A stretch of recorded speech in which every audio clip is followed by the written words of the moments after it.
Bueno, finalizado la crisis del siglo XIV y este siglo tan trágico principalmente para Europa, la Europa feudal, damos comienzo a un nuevo siglo, el siglo XV, y a una nueva etapa dentro de la historia de la humanidad que va a ser la Edad Moderna. Con la finalización de este siglo anterior, del XIV, y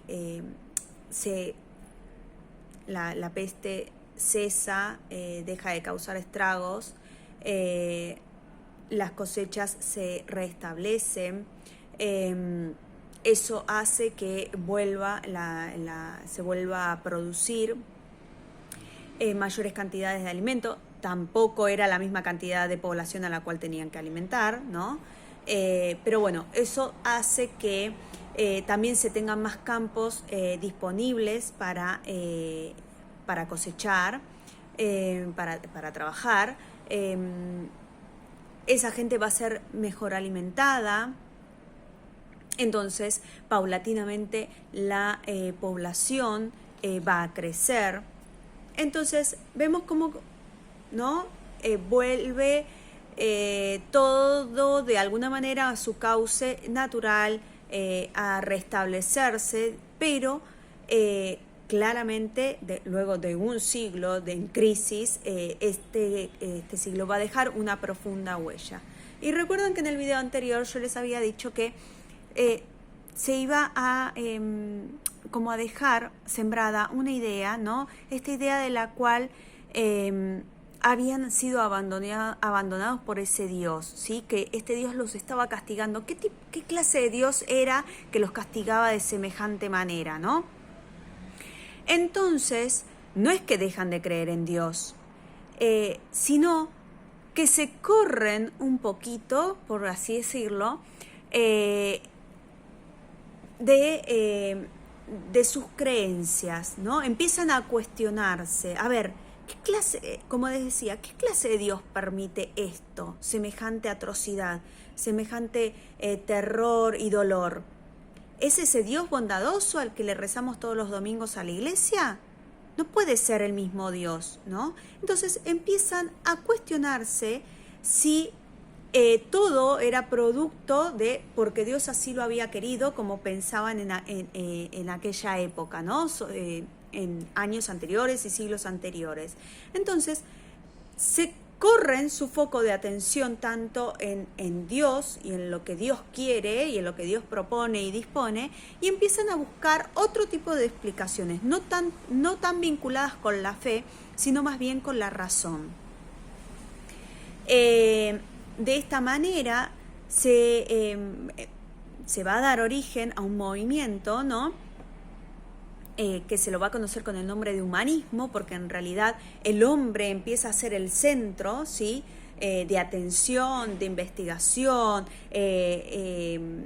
Las ciencias van a tener un lugar importante, los adelantos técnicos también y tecnológicos de aquel entonces.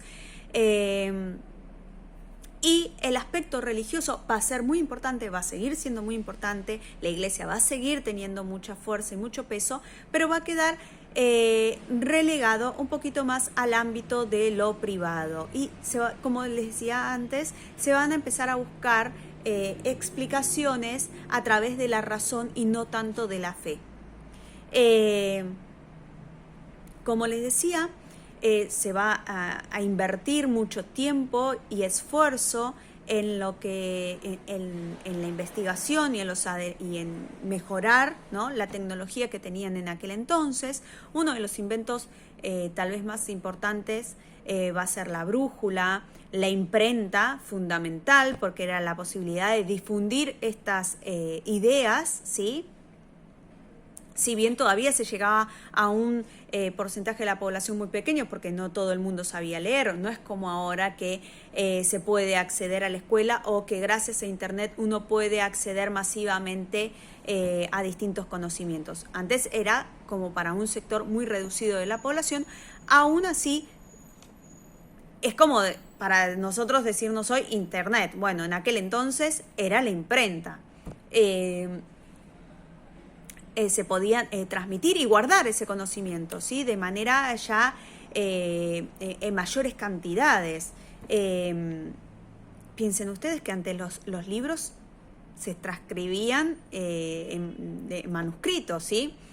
Eran los monjes quienes se encargaban de esta tarea, de transcribir los libros y hacer copias de esos libros en manuscrito. Ahora con la imprenta eso agiliza muchísimo más. No es la imprenta como la conocemos ahora tampoco, pero desde ya que agilizaba muchísimo más los tiempos. Entonces, esta nueva etapa va a estar caracterizada por un crecimiento demográfico, una población mucho mejor alimentada, las guerras habían cesado, la peste también, habían más tierra disponible para ser cultivada. Importantísimo es el cambio de la manera de pensar y de concebir la vida, correrse un poquito de la fe y empezar a buscar explicaciones a través de la razón. Y con ello sí los adelantos técnicos que van a ir afectando distintos aspectos de la vida de los seres humanos, como las armas de fuego también. Bueno, este es uno de los grandes cambios del siglo XV y de esta nueva edad dentro de la historia de la humanidad.